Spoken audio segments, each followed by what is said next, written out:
Bisa diceritakan bagaimana prodi pendidikan kimia di kampus kita ini dalam membentuk mahasiswa yang berkualitas, dan Baik, terima kasih hostnya, host kece namanya ya. Oke, baik. Eh, Program studi pendidikan kimia di FKIP Universitas Mataram, itu alhamdulillah sekarang sudah terakreditasi unggul, ya. Jadi capaian yang luar biasa di program studi. Perkenalkan ya, nama saya Muhammad Mukarobin.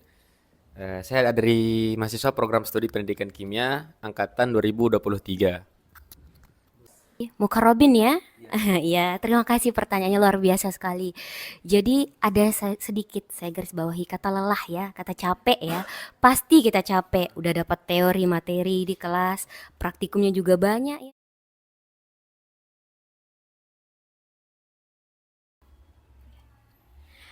Assalamualaikum warahmatullahi wabarakatuh. Selamat siang para pendengar setia podcast Chemistry. Selamat datang di episode terbaru podcast Pendidikan Kimia yang akan membahas topik yang sangat menarik, penting, dan juga inspiratif. Saya selaku host podcast Chemistry, di mana podcast Chemistry tempat di mana kita bersama-sama menggali ilmu, pengalaman, dan inspirasi seputar dunia pendidikan kimia. Episode kali ini kita akan kupas tuntas tentang cara menjadi mahasiswa pendidikan kimia yang berkualitas, berintegritas, dan berdaya saing global. Tema ini sangat relevan bagi kita yang tentunya sedang menempuh pendidikan kimia maupun yang bercita-cita menjadi mahasiswa yang unggul dan siap bersaing di kancah internasional. Nah, bersama kita di sini ada narasumber yang inspiratif dalam bidang pendidikan kimia yang siap membagikan tips menjadi mahasiswa berkualitas, berintegritas, dan berdaya saing global, yaitu ada Bapak Profesor Dr. Safrizal Hadi Saputra MSc selaku dosen program studi pendidikan kimia. Beliau juga merupakan Wakil Dekan 1 Fakultas Keguruan dan Ilmu Pendidikan Universitas Mataram. Beliau juga pernah menjabat sebagai Kepala Program Studi Pendidikan Kimia. Narasumber yang kedua yaitu ada Saudari Ana Oktarina SPD selaku alumni Program Studi Pendidikan Kimia, yang dimana beliau ini dulunya merupakan mahasiswa yang aktif berorganisasi. Bisa diceritakan mungkin kegiatannya sekarang ini setelah lulus dari program studi. Baik, teman-teman chemistry dimanapun berada, jadi selamat pagi. Tadi moderator atau host kece kita sudah memperkenalkan. Jadi nama lengkap saya Noktarina, akrab disapa Ana. Saya merupakan alumni dari Prodi Pendidikan Kimia tahun 2024. Nah, saat ini saya tengah berkuliah di Pasca Sarjana jurusan Administrasi Pendidikan, dan kesibukannya ngajar kursus bahasa Inggris. Gitu.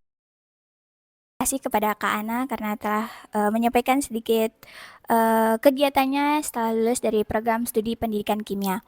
Mungkin langsung saja kita ke sesi pertanyaannya. Jadi di sini pertanyaannya itu untuk Profesor dan juga mungkin bisa nanti ditanggapi sama Kak Ana. Jadi mungkin bisa diceritakan bagaimana prodi pendidikan kimia di kampus kita ini dalam membentuk mahasiswa yang berkualitas, Baik, terima kasih hostnya, host kece namanya ya. Oke, baik. Program studi pendidikan kimia di FKIP Universitas Mataram, itu alhamdulillah sekarang sudah terakreditasi unggul, ya. Jadi capaian yang luar biasa di program studi. Kemudian unggul ini mengindikasikan bahwa program studi pendidikan kimia sudah mencapai atau melampaui standar yang ditetapkan oleh kementerian, ya. Sudah melampaui standar-standar baik pembelajaran, pendidikan, kemudian terkait dengan penelitian, pengabdian maupun pelayanan terhadap mahasiswa. Nah, terkait dengan bagaimana tadi pertanyaannya bagaimana meningkatkan hmm, oke. Bagaimana membentuk mahasiswa berkualitas dan berintegritas. Jadi di prodi pendidikan kimia itu pertama secara kurikulum. Jadi kami dulu mendesain kurikulumnya itu agar sesuai dengan perkembangan abad 21 sehingga nanti ketika diimplementasikan atau diterapkan di mahasiswa itu betul-betul mahasiswa bisa menjadi mahasiswa yang misalnya kreatif, berpikir kritis, memiliki keterampilan yang baik dan tinggi, dan kurikulum itu sudah outcome based education sejak 2021 dan sudah termasuk Merdeka Belajar Kampus Merdeka. Jadi dengan kurikulum yang ada itu banyak sekali kegiatan-kegiatan mahasiswa itu diinisiasi, misalnya mereka memiliki kesempatan bukan hanya di ruang kelas, misalnya mereka memiliki kesempatan di luar, 2 semester di luar kampus, misalnya melalui kegiatan asistensi mengajar misalnya, kemudian magang ada yang magang di perusahaan-perusahaan seperti di Newmont atau magang di PDAM atau BMKG yang terkait dengan keilmuan kimia, tapi juga ada yang di sekolah untuk asistensi mengajar. Jadi mahasiswa itu dibuat lebih memiliki kemampuan untuk bisa beradaptasi dengan lingkungannya dengan baik, ya, dari sisi kurikulumnya. Kemudian dari metode mengajar maupun model pembelajaran yang diterapkan di program studi, rata-rata hampir semua dosen menerapkan model pembelajaran yang sudah terkini atau modern, tidak hanya konvensional katanya, misalnya project based atau pembelajaran berbasis kasus misalnya. Jadi mahasiswa itu diupayakan supaya mereka lebih interaktif, lebih kreatif. Jadi tidak hanya berbasis atau bertumpu pada kemampuan dosen yang memberikan materi, tapi mahasiswa juga bisa berinteraksi, memberikan interaktif. Jadi rata-rata mahasiswa kita atau mahasiswa kami itu memiliki keterampilan komunikasi yang baik. Jadi biasanya pertemuan pertama, pertemuan kedua diberikan pembelajaran langsung oleh dosennya. Nanti setelah 3-4 ada proyek, kemudian mereka mempresentasikan produk atau hasil dari proyeknya. Jadi itu membuat mereka bisa lebih kreatif, lebih komunikatif, kemudian bisa berpikir kritis dan seterusnya. Terkait dengan fasilitas, program studi kimia termasuk FKIP Universitas Mataram ini fasilitasnya sudah, kalau boleh kami mengklaim, itu sudah standar internasional. Dari sisi misalnya ruang kelas, misalnya hampir semua ruang kelas menggunakan pendingin ruangan ya. Kemudian sudah ada smart TV, kemudian free wifi. Jadi akses internetnya gratis, sudah seperti kampus-kampus di luar negeri. Kemudian ruang micro teaching, kita punya ruang micro teaching yang standar internasional. Mendapat bantuan dari hibah revitalisasi LPTK, itu ruang micro teachingnya berstandar internasional. Kemudian itu juga didukung oleh fasilitas lain, misalnya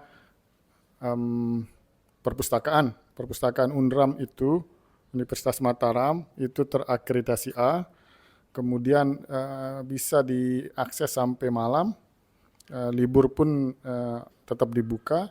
Kemudian perpustakaan itu memiliki tempat-tempat yang bisa untuk mahasiswa belajar secara nyaman, misalnya ada Chinese Corner, ada Australian Corner, jadi dibangun oleh pemerintah Australia, ada yang dibangun oleh pemerintah Cina.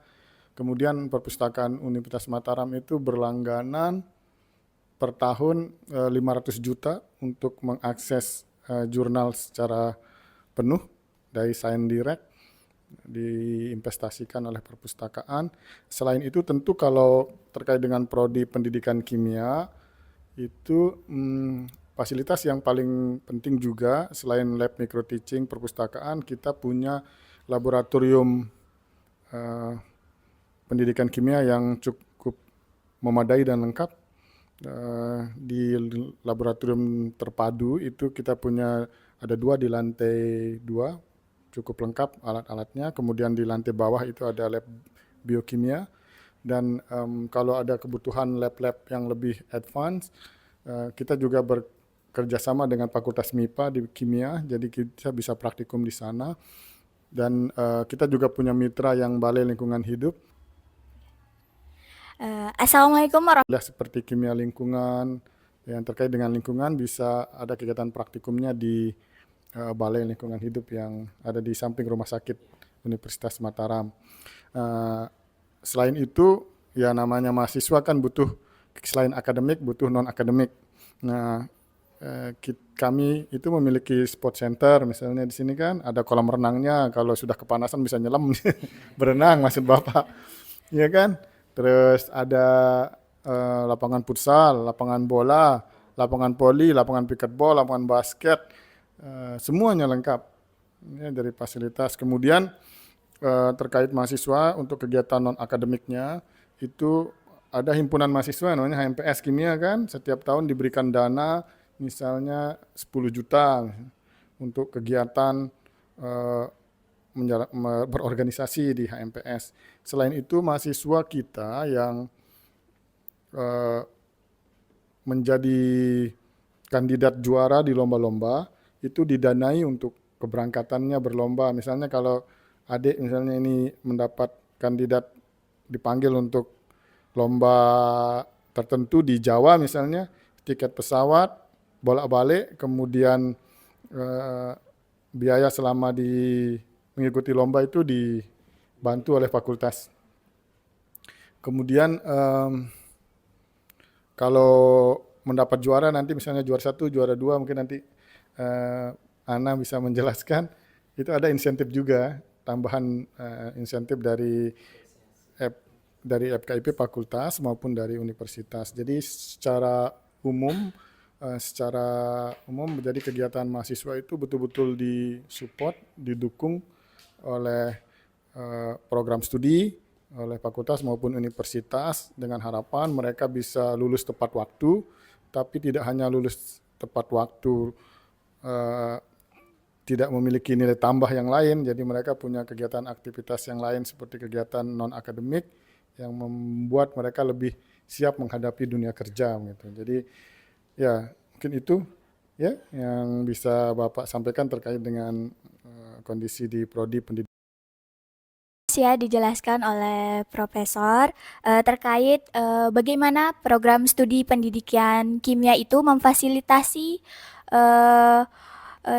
untuk membentuk mahasiswa yang berkualitas dan berintegritas. Mungkin sekarang kita bisa minta pandangan Kak Ana terkait apa yang disampaikan oleh Profesor tadi.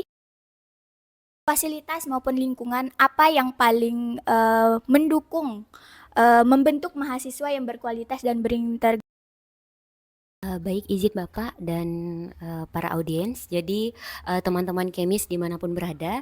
Jadi selama saya berkuliah ya, ini kita kembali ke pengalaman karena saya sebagai alumni di sini ya. Jadi kalau ditanya terkait dengan fasilitas, Bapak sudah menjelaskan sangat detail sekali ya. Fasilitas untuk prodi pendidikan kimia umumnya di Universitas Mataram itu sangat-sangat lengkap. Kenapa saya katakan demikian? Selama saya berkuliah di Universitas Mataram, alhamdulillah banget saya diberikan kesempatan banyak sekali. Bukan hanya ketika di bangku perkuliahan atau di kelas saya diberikan fasilitas yang nyaman gitu. Tadi ada AC, kemudian ada semua fasilitas yang memadai. Bukan hanya itu, tetapi dari non akademik pun sangat didukung teman-teman ya.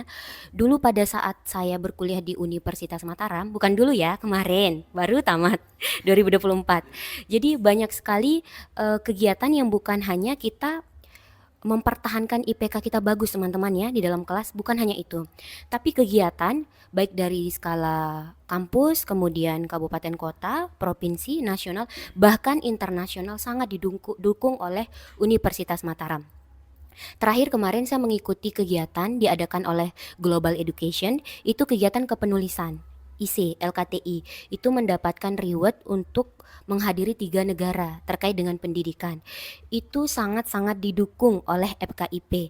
Kenapa saya katakan demikian? FKIP bukan hanya memberikan berupa tentu yang Bapak katakan tadi, dana juga diberikan teman-teman, uang saku diberikan waktu itu, tapi juga ditanya terkait dengan bagaimana persiapannya, kemudian acaranya di mana, bahkan WD1, WD2 maupun Pak Dekan itu sangat melihat bagaimana proses yang kemarin. Bukan hanya itu, di sebelumnya pun saya juga mengikuti ajang duta oleh BKKBN, itu sampai nasional di Semarang, itu 2 tahun berturut-turut mengabdi teman-teman kemis. Dan pada saat mengabdi, kita berkeliling ke 10 kabupaten kota, dan Universitas Mataram sangat memfasilitasi hal itu. Kenapa saya katakan demikian? Ketika saya hadir di kantor-kantor, itu lintas kantor, bukan hanya BKKBN, ada Dikbud, kemudian ada juga kantor bahasa dan lain sebagainya. Saya selalu membawa nama Universitas Mataram. Karena apa? Dari awal saya mengikuti seleksi kabupaten kota, kemudian provinsi, bahkan nasional, semuanya itu berkat Universitas Mataram. Mulai dari pendanaan tadi yang saya katakan di awal, itu semuanya dipertanyakan oleh Universitas Mataram. Jadi saya membawa nama baik kampus. Ada juga duta kampus, itu terlaksana di Jakarta. Itu dipilih langsung oleh Pak Rektor, Pak Bambang, waktu itu tahun 2022-2023. Ada juga kegiatan banyak sekali, mulai dari debat bahasa Inggris di argumen, saya ikut argumen, saya juga ikut penalaran prima, saya juga ketua PIKM, konseling.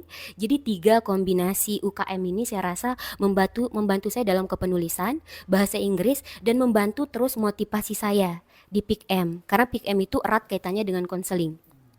Jadi teman-teman, yang saya maksud di sini, integritas dan kualitas mahasiswa itu kita bisa ciptakan sendiri teman-teman, dari diri kita sendiri. Motivasi intrinsik atau dari dalam diri kita, bukan cuma luar. Namun syukurnya di Universitas Mataram juga memberikan reward kepada kita. Jadi kita semakin termotivasi. Ada 2 motivasi, dari dalam diri kita ataupun dari luar. Jadi sebagai mahasiswa tentunya ini adalah anugerah yang besar banget teman-teman, kita bisa berkuliah. Karena saya pribadi dari kecil itu biaya sendiri teman-teman. Jadi kalau nggak dapat beasiswa saya nggak bisa kuliah. Karena almarhum bapak saya sudah meninggal lama. Ibu saya sakit-sakitan, jadi saya harus mencari gimana dapat biaya sendiri. Dan itu dari beasiswa. Saya alumni MAN 1 Lombok Timur. Di sana setiap hari orang mengumumkan tentang prestasi teman-teman. Jadi mau tidak mau, kalau Anda mau gratis SPP, silahkan ikut Olimpiade. Dulu Olimpiade Kimia, Farmasi, dan Kedokteran saya ikuti. Jadi yang namanya mahasiswa tentu banyak cobaan, rintangan kita. Tapi bagaimana cara kita bisa bertahan dan memaksimalkan segala hal, mulai dari kegiatan seminar, workshop, kemudian lomba-lomba, ataupun tetap meningkatkan nilai kita di kelas berupa IPK yang tetap harus tinggi. Itu aja mungkin. Terima kasih kepada Kak Ana atas penyampaiannya tadi. Di sini kan kita juga nggak lepas dari praktikum, Kak. Gimana pendidikan kimia itu lebih dominan ke karena banyaknya praktikum. Bagaimana peran praktikum itu sendiri dalam meningkatkan pemahaman mahasiswa tentang kimia? Baik, pertanyaannya bagus. Jadi memang kalau kita di bidang kimia itu maka praktikum menjadi mata pelajaran yang sangat penting ya. Karena kalau hanya teori-teori saja tidak dipraktikkan katanya itu tidak akan bisa membuat mahasiswa itu paham akan konsepnya. Jadi kalau praktikum jadi tujuan utamanya adalah meningkatkan keterampilan dari mahasiswa. Jadi jangan sampai nanti mahasiswa kimia cara pegang alat gelas saja bingung, cara melakukan titrasi belum tahu misalnya. Jadi ketika nanti mengajar di sekolah, misalnya di sekolah kan ada lab biasanya, mereka tidak punya skill itu, tidak punya keterampilan itu, sehingga tidak lengkap kemampuannya untuk nanti bisa mentransferkan, harapannya nanti setelah lulus dari sini bisa menjadi guru misalnya, atau menjadi dosen. Nah, tanpa ada kemampuan atau keterampilan praktikum itu, ya nanti menjadi kurang sempurna, tidak lengkap. Nah, dan terkait dengan seperti yang Bapak sampaikan di awal, kalau terkait dengan kegiatan praktikum, memang di prodi pendidikan kimia, karena visinya itu terkait dengan mengintegrasikan penelitian dan pengabdian terkait Sasambo. Sasambo itu Sasak, Samawa, Mbojo, jadi ada 3 suku besar di NTB, dan itu masuk dalam visi keilmuan atau penciri prodi, sehingga kegiatan praktikum-praktikum di prodi juga biasanya diarahkan terkait hal-hal yang lokal, misalnya ya, menggunakan menggunakan bahan-bahan yang terkait dengan kebiasaan kita di sehari-hari, yang Sasambo, Sasak, Samawa, Mbojo gitu. Ya, terkait alat sih insya Allah lengkap ya fasilitasnya. Kemudian dari sisi laboratoriumnya juga lengkap. Apalagi sekarang program utama dari Universitas Mataram adalah melengkapi semua fasilitas laboratorium secara masif. Dana yang digelontorkan juga puluhan miliar untuk mendatangkan alat-alat baru, dan sekarang sudah dibentuk unit pelayanan laboratorium yang terpusat, gedungnya di lab kita itu ya. Jadi terkait dengan peminjaman alat, terkait dengan kebutuhan alat, kemudian apapun alat yang dibutuhkan itu langsung disupport sekarang. Jadi harapannya nanti laboratorium itu bisa terakreditasi sehingga nanti bisa juga menjadi income generating bagi UNRAM. Nah, terkait dengan mahasiswanya, tentu dengan kondisi laboratorium yang memadai dan terakreditasi, tentu mahasiswa bisa praktikum dengan baik gitu. Dan insya Allah Bapak lihat sih aman-aman saja pelaksanaan praktikumnya. Kalau awal-awal dulu ketika prodi berdiri mungkin agak susah ya, tahun 2006 kayaknya, 2000 maaf Bapak lupa ingat prodi berdiri. Ya awal-awal ya itu, tapi sekarang sudah hampir memadai dah lab. Oh ya, satu lagi tambahan terkait dengan praktikum. Jadi di program studi bekerjasama dengan HMPS itu selalu mengadakan chemistry skill lab namanya. Lomba kemampuan lab bagi mahasiswa SMA biasanya diselenggarakan oleh program studi dan himpunan mahasiswa pendidikan kimia. Itu gunanya adalah untuk pertama memperkenalkan kimia kepada masyarakat NTB atau Indonesia secara umum, tapi juga meningkatkan kemampuan skill siswa maupun guru-guru terkait dengan laboratorium. Jadi itu secara reguler dan mendapat pendanaan atau support dari fakultas dan Baik, mungkin itu sudah dijelaskan secara rinci oleh Profesor. Pendidikan kimia. Jadi selain skill lab, apapun yang sudah didapatkan itu juga kita bahasanya sharing kepada masyarakat lagi dalam bentuk yang berbeda, dalam bentuk yang cukup lama, 1 mingguan. Jadi di situ kita seru banget, dari praktikum langsung kita bawa lagi ke masyarakat apa aja yang udah kita dapetin, kita praktikkan, kemudian kita juga hubungkan dengan kewirausahaan di sana. Jadi para masyarakat, kita nih udah dapet sebagai mahasiswa ilmu atau teori. Terus kita dibantu lagi nih praktikum gitu. Nah, kita bawa ke masyarakat. Itu disalurkan dari HMPS. Jadi kalau ditanya nih dari mana kesyukuran yang besar terkait dengan kepemimpinan, organisasi, kemudian berbagai keilmuan tentang kimia, itu dari HMPS yang pertama. Saya katakan begitu karena siapapun alumni hebat yang teman-teman tanyakan dari mana mereka bergerak, salah satunya Kak Sultan Fahrul Razi, itu dari HMPS dulu. Baru beliau melanjutkan ke Prima, penalaran dan lain sebagainya sampai menjadi Mawapres di Universitas Mataram, terutama di Prodi Pendidikan Kimia. Jadi tentunya saya bisa katakan untuk praktikum sendiri sangat memadai ya, walaupun memang kalau kita melihat standar di luar Lombok misalnya atau secara nasional bahkan di luar negeri, salah satunya ada NTU teman-teman di Singapura, salah satu kampus itu memang cukup jauh. Namun karena UNRAM ini masuk 20 besar kampus yang sangat luar biasa teman-teman, dan untuk prodi pendidikan kimia itu sudah sangat-sangat bagus menurut saya. Tapi kalau memang kita membandingkan dengan luar, mungkin nanti ke depannya bisa berkolaborasi dan tentunya sudah banyak kolaborasi secara internasional juga. Dan saya sebagai mahasiswa yang merasakan sangat-sangat dibantu fasilitasi terkait dengan praktikum itu sendiri. Dan banyak hal memang yang masih kita perlu belajar juga, dan terkait dengan praktikum ini sangat penting ya di pendidikan kimia. Karena apa?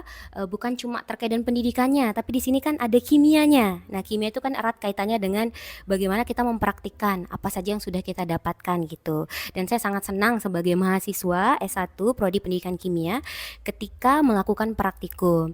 Dan kalau pengalaman selama praktikum ya ada tentunya plus minusnya dari kita pribadi mahasiswa. Karena sempat saya kebetulan kelas C ya dulu. Kelas C sama ya chemistry kelas C. Jadi pernah ada sedikit kita ceroboh ya. Jadi beberapa alat itu jatuh. Nah, harus ganti rugi dong ya. Jadi itu pengalaman yang seru sekali karena kita belajar bertanggung jawab di sana. Apalagi nih lab kan, setiap alat bahan itu sangat mahal dan tentunya prodi kita memfasilitasi hal itu tidak mudah teman-teman, karena masih banyak lab-lab di kampus-kampus lainnya di NTB ataupun di Pulau Jawa itu masih banyak yang kurang teman-teman. Kita sudah sangat memadai sekarang ini, jadi kita harus menjaga dengan baik hal itu. Kita juga harus mempersiapkan praktikum dengan sebaik-baiknya pada saat praktikum, dan saat praktikum harus juga hati-hati. Terima kasih kepada Kak Ana. Mungkin dari audiens ada yang ingin ditanyakan terkait permasalahan yang kita bahas tadi. Halo teman-teman semuanya. Baik, sebelumnya perkenalkan ya, nama saya Muhammad Mukoroben. Saya dari mahasiswa program studi pendidikan kimia angkatan 2023. Oh, saya asal sekolahnya dulu Pak di Al Aziziyah, Pondok Pesantren Al Aziziyah, Gunung Sari nggih. Nah, jadi mungkin ini pertanyaan saya itu berkaitan ya sama tema yang meningkatkan kualitas mahasiswa dan integritas. Nah, seperti yang kita tahu itu kan kalau kualitas mahasiswa itu tidak hanya kita dapatkan di akademik, namun juga di organisasi. Nah, tadi kan kita nih teman-teman, mungkin host kece kita juga sempat ngobrol tadi ya sama Kak Ana terkait dengan bagaimana pengalaman perkuliahannya gitu. Terus tadi kita dapat informasi dari Kak Ana kalau ternyata Kak Ana ini banyak mengikuti organisasi. Nah, pertanyaan saya itu gimana nih cara kita nah mungkin teman-teman juga yang menonton bisa nih dicatat ya sebagai sebagai catatan tersendiri gitu, gimana cara memanajemen waktu antara perkuliahan dan organisasi. Nah, jadi pertanyaan itu kan di HMPS ini kan terutama di kepengurusan HMPS Pendidikan Kimia periode 2025 ini kebanyakan anggotanya itu angkatan 2024, yang dimana mereka itu kebanyakan semester 2. Nah, sekarang itu kan semester 2 itu lebih lagi disibuk-sibukkannya dengan praktikum. Nah, sedangkan yang kita semester 4, anggota semester 4 itu kita kesibukannya itu di bagian akademik aja gitu, enggak ada praktikum-praktikumnya. Kalaupun ada, enggak terlalu sibuk. Nah, gimana sih caranya supaya teman-teman atau adik-adik dari angkatan 24 ini bisa gitu meminimalisir kesibukannya atau tidak terlalu capek untuk mengikuti kegiatan perkuliahan atau akademik dan diselirkan dengan organisasi gitu. Karena dari pengalaman kemarin itu kebanyakan mereka itu kayak lagi praktikum Kak, lagi ngerjain laporan Kak, jadinya izin dulu. Nah, gimana cara kita membantu mereka untuk apa namanya? Mungkin Kakak sharing-sharing ya gimana pengalaman Kakak terkait dengan organisasi dan akademiknya gitu. Ya itu aja mungkin pertanyaan dari saya. Merupakan pertanyaan yang luar biasa ya, bagus. Mungkin bisa langsung dijawab. Jadi muka Robin ya. Ya, terima kasih pertanyaannya luar biasa sekali. Jadi ada sedikit saya garis bawahi kata lelah ya, kata capek ya. Pasti kita capek, udah dapat teori materi di kelas, praktikumnya juga banyak ya. Apalagi dulu pernah saya sedikit ada ini, saya pertukaran pelajar di Unja, Universitas Jambi itu via online. Nah, ternyata praktikumnya luar biasa. Kita dari online tapi ketat banget. Wah, dia itu mencekik sekali. Dan saat itu saya ikut kegiatan keluar daerah, ikut penalaran berulang kali. Sebulan tuh bisa sampai 3 kali. Nah, itu sampai bermasalah karena sering izin ya teman-teman. Tapi balik lagi, sebetulnya kata bermasalah ini sekarang kita yang harus perbaiki ya sebagai seorang mahasiswa. Dulu saya ikut 4 organisasi di kampus, 3 di luar, berarti ada 7. 7 organisasi. Nah, kenapa saya begitu? Karena dari kecil motivasi itu tidak pernah hilang. Ini ya kenapa saking Anda mau capek nih, kenapa mau secapek itu? IPK kita harus tinggi, tes pendidikan kimia, jadi di kelas kita harus terlihat unggul, di luar terlebih-lebih lagi gitu. Karena saya sudah merasakan bagaimana rasanya menjadi orang tidak ada dan tidak dianggap. Hal itu membuat saya ingin menjadi orang yang ya paling tidak dari pendidikan kita bisa berkembang, bisa maju gitu. Nah, dari motivasi itu, makanya saya harus maksimal nih saya bisa kuliah gitu. Harus saya ikutin semuanya. Saya harus punya kemampuan menulis karena banyak PKM ketika saya S1 gitu. Banyak LKTI, banyak IC. Makanya saya masuk Prima gitu. Karena saya tahu Prima nomor 1 UKM di Universitas Mataram terkait dengan penalaran. Kemudian bahasa, terutama bahasa Inggris, itu adalah hal minimal yang harus kita punya, kemampuan teman-teman. Karena kalau kita ikut kegiatan nasional, internasional, mau pakai bahasa apa gitu? Mau pakai bahasa Sasa? Gak mungkin kan? Minimal kita bisa pakai bahasa Inggris. Makanya saya mengikuti UKM Argumen, debate untuk bahasa Inggris. 2 UKM itu. Kemudian yang ketiga, yang PIKM. Pusat Informasi dan Konseling Remaja. Saya menjadi ketua di sana dan saya selalu mengatakan kepada para teman-teman yang masuk di sana bahwasanya motivasi itu bukan cuma dari luar ketika kalian diberikan reward. Misalnya kita diberikan insentif nih sama kampus. Jangan cuma andalkan itu untuk mendapatkan itu, tapi benar-benar untuk diri kita, untuk masa depan kita, untuk keluarga kita. Kita akan menjadi tulang punggung masa depan bangsa ini. Kita yang akan menggantikan bapak kita yang sekarang menjadi wakil dekan, siapa lagi? Kalian mengharapkan orang luar? Tidak mungkin kan? Kita orang yang akan menggantikan beliau-beliau hebat ini. Itu prinsip saya. Jadi saya mencoba untuk beberapa organisasi yang saya rasa saya bisa aktif saya ikuti. Dan HMPS saya ingin mengabdi di sini karena saya merupakan warga kimia. Tentunya kemanapun kita pergi kita akan balik lagi kepada teman-teman kita yang kimia gitu. Jadi kalau ditanya rasa capek tentu ada. Namun balik lagi, S1 itu berkisar 3,5 tahun paling cepat atau 4 tahun atau bisa juga lebih ya teman-teman ya. Kalau kita menjaga IPK kita tetap baik di kelas atau tetap aktif itu bisa-bisa saja. Kenapa saya katakan demikian? Saya pernah izin teman-teman 1 bulan kegiatan di 10 kabupaten kota. Saya sampai kena tegur sedikit karena apa? Itu terlalu lama izinnya teman-teman. Tapi apa? 10 kabupaten kota itu saya mengatakan saya adalah mahasiswa Universitas Mataram, Prodi Pendidikan Kimia. Dan saya perwakilan dari BKKBN Provinsi untuk menjadi juri di 10 kabupaten kota. Setiap apa itu selalu saya branding. Dan saya mengatakan bahwa kegiatan ini pure saya ikut mengikuti lomba. Kemudian saya mengabdi selama 2 tahun untuk menyebarkan terkait dengan pentingnya pendidikan. Kemudian ada juga pengabdian masyarakat, itu saya elaborasikan dia antara kimia, kemudian beberapa materi bangga kencana yang ada di BKKBN, bahkan yang terkait dengan disampaikan oleh Pak Bambang waktu menjadi duta kampus tahun 2022-2023. Jadi di situ saya benar-benar merasa kalian sangat bisa menjaga ketika kalian tidak mengikuti 7 organisasi. Kalau untuk praktikum sebenarnya, kalau kalian punya tugas, silahkan langsung kerjakan, jangan ditunda-tunda. Dalam artian punya tugas nih menumpuk terus sampai akhirnya di hari H, malamnya itu SKS, sistem kebut semalam. Itu yang bikin pusing, kemudian yang lain tidak bisa dilaksanakan. Boro-boro ada waktu kita belajar nih bahasa Inggris sekian menit per hari, atau kita mau menulis misalnya, menulis apa gitu. Saya sering menulis puisi, menulis isi juga. Beberapa lomba itu sangat banyak peluang kita kalau kita bisa menulis teman-teman. Jadi itu di waktu senggang kalian bisa lakukan. Jadi caranya kalau ada tugas langsung kerjakan. Kalau ada praktikum, praktikumnya langsung dicicil. Jangan dibiarkan menumpuk, karena itu penting untuk membangun habit kita juga. Gimana kedepannya kita menjadi orang yang bertanggung jawab atas apa yang sudah diberikan, karena terkait dengan materi, teori ataupun praktikum itu hal wajib teman-teman. Kalau untuk organisasi itu opsional, dan kalau kalian mau berprestasi atau aktif di luar sana, silahkan selesaikan dulu yang utama gitu. Jadi banyak banget kegiatan yang bisa kita ikutin sebagai mahasiswa, dan itu tidak akan terulang kalau kita punya kesempatan untuk melanjutkan pendidikan berikutnya teman-teman ya. Maksud saya di jenjang berikutnya S2 misalnya atau S3.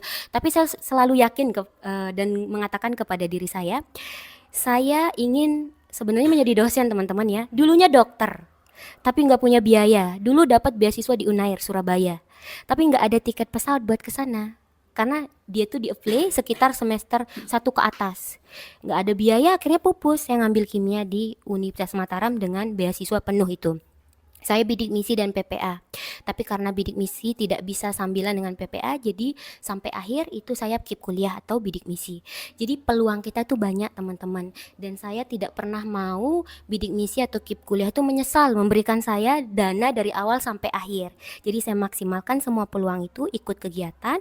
Hampir setiap bulan kita keluar daerah, kan kita nggak punya biaya nih. Kalau sendiri, kan bisa maksimalkan beberapa organisasi kegiatan, bisa dapat informasinya dari HMPS Kimia. Sebenarnya banyak banget peluangnya, serius. Soalnya saya tidak pernah mengeluarkan sepeser pun, ditambah kita dikasih insentif sama fakultas, itu luar biasa. Saya sering nanya ke teman-teman beberapa yang ikut kegiatan di beberapa fakultas lain. Ternyata ada juga yang tidak didukung karena dia masuk apa ya istilahnya waktu itu, ada kebijakan kampus lah intinya. Tapi di FKIP berusaha seluruhnya dibantu teman-teman. Dulu pernah saya ke Wakil Dekan 2 selama 3 kali per bulan berturut-turut untuk menginformasikan saya ikut kegiatan. Ada IC kalau nggak salah waktu itu. Kemudian saya juga ikut di Bali kegiatan. Itu kegiatan lomba yang bahasa Inggris. Sama satu lagi untuk yang Semarang. Itu beliau mendukung banget. Mendukungnya mungkin tidak diberikan tiga-tiganya pendanaan, tidak apa-apa, tapi di kelas kita. Profesor Dwi namanya, itu adalah alumni program studi pendidikan kimia.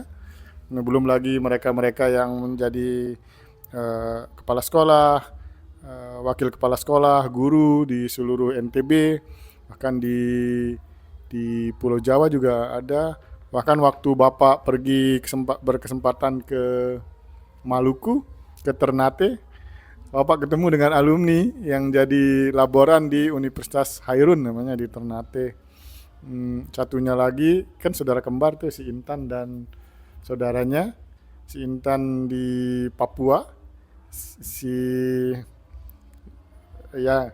Intan yang di Ternate, satunya di Papua. Jadi sudah tersebar di seluruh Indonesia lah alumni. Bahkan Bapak lihat kan ada tuh grup alumni.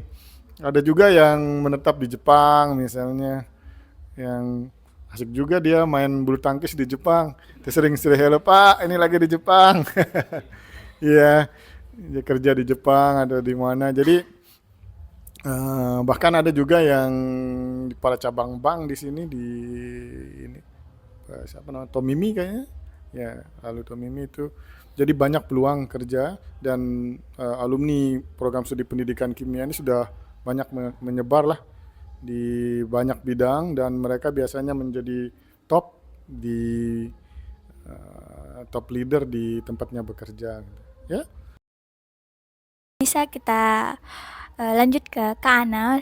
Kan sebagaimana Kak Ana juga merupakan alumni dari program studi pendidikan kimia, jadi mungkin bisa dijabarkan bagaimana peran riset dan inovasi dalam meningkatkan Terima kasih tadi Bapak Prof sudah menjelaskan detail sekali ya. Kalau terkait alumni yang sekian puluh tahun saya kurang tahu ya karena baru kemarin lulusnya.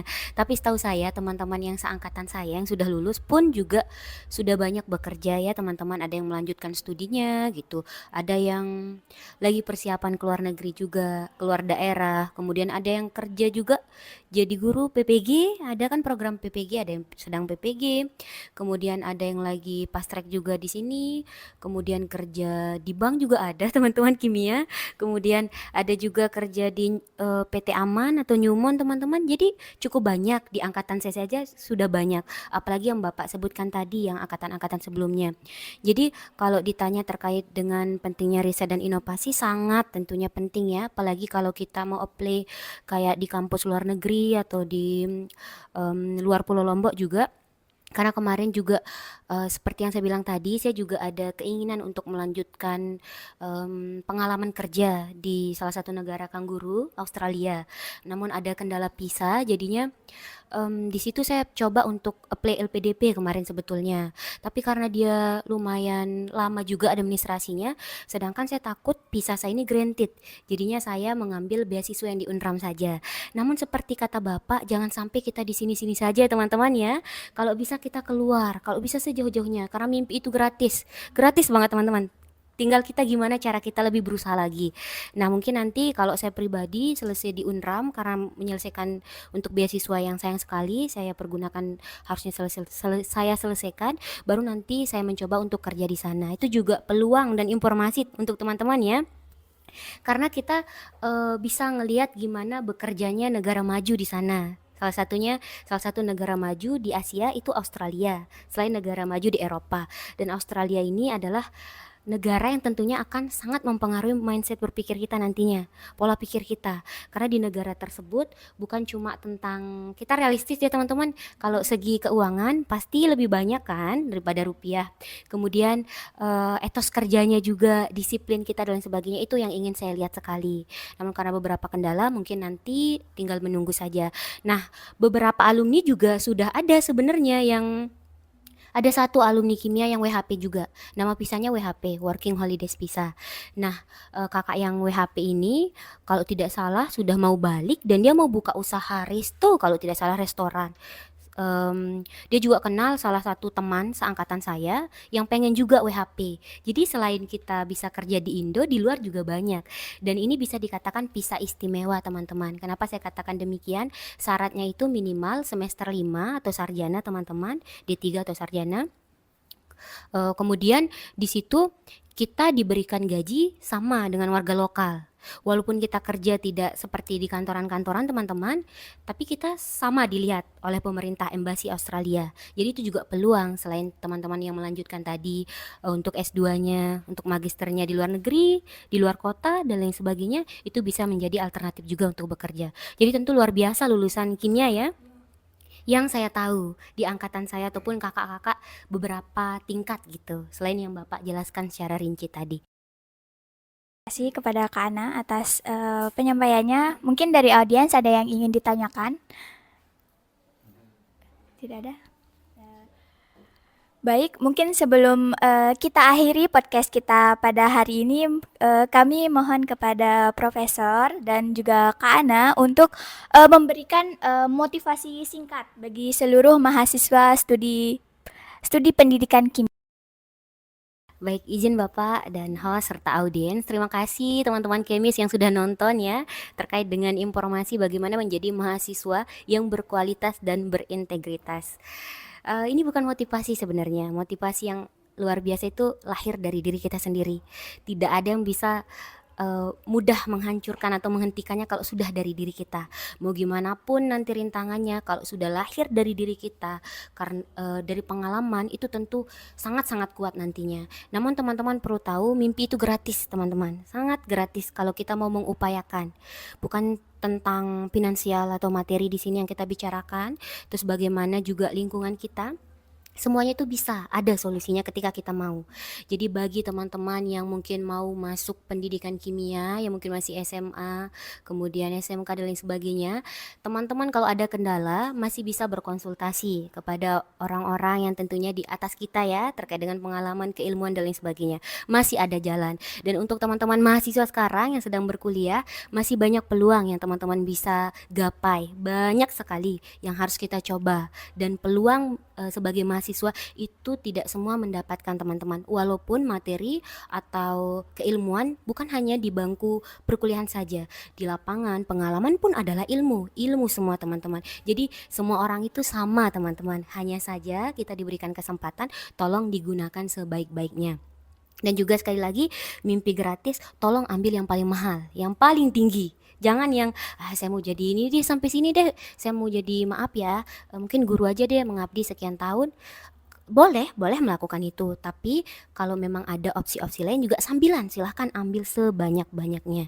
Itu saja dari saya Anak Tarina, alumni mahasiswa pendidikan kimia. Terima kasih banyak teman-teman kemis.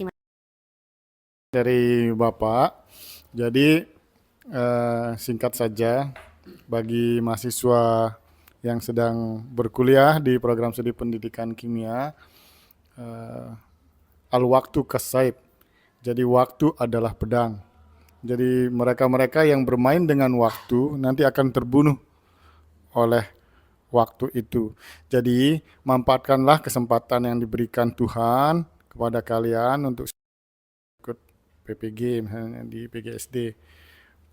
Dan harapan Bapak, karena ini generasi penerus yang akan membawa Indonesia menuju Indonesia emas, jadi mohon berkontribusilah, berangan-anganlah untuk berkontribusi yang besar seperti yang disampaikan Ana, dan upayakan bisa lulus tepat waktu, tapi bukan hanya bidang akademik saja, kemampuan non-akademik juga perlu ditingkatkan, karena kemampuan komunikasi, soft skill yang lain misalnya terkait literasi digital dan seterusnya itu memang penting untuk juga dikuasai ya, untuk modal ke depannya, karena setelah bangku kuliah ini adalah dunia kerja.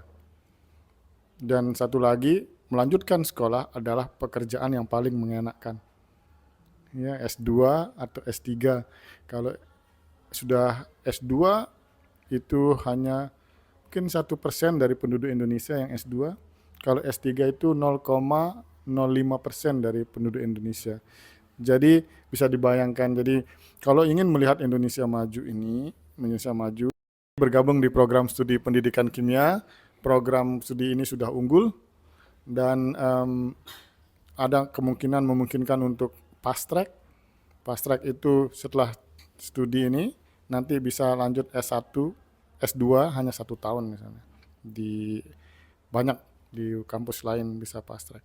Di Universitas Mataram juga menyediakan fast track untuk S2 pendidikan IPA, bisa masuk ke sana. Jadi silahkan bergabung ya, jangan ragu-ragu untuk bergabung di program studi pendidikan kimia. Dan kita lihat ini yang lagi belajar dan alumninya juga sudah keren-keren. Insya Allah bisa berkontribusi maksimal nanti bagi bangsa dan negara. Baik, demikian yang ingin Bapak sampaikan. Mudah-mudahan semuanya sehat dan semuanya bisa memberikan kontribusi terbaik bagi negara. Baik, terima kasih. Kembalikan. Baik, kami ucapkan terima kasih yang sebesar-besarnya kepada narasumber kami pada podcast episode kali ini, yakni Bapak Profesor Dr. Saprizal Hadi Saputra MSc, dan juga kepada Kak Ana Oktarina SPD atas penyampaian yang sangat luar biasa. Dan untuk teman-teman, karena kita sudah di penghujung acara, semoga apa yang dibahas dalam podcast ini bisa menjadi acuan bagi mahasiswa pendidikan kimia dalam menjadi mahasiswa yang berkualitas, berintegritas, dan berdaya saing global. Mungkin itu saja untuk podcast hari ini. Saya Tari Susilaningsih selaku host podcast Chemistry pada episode kali ini pamit undur diri. Bye-bye, sampai ketemu di podcast episode selanjutnya. Wassalamualaikum warahmatullahi wabarakatuh.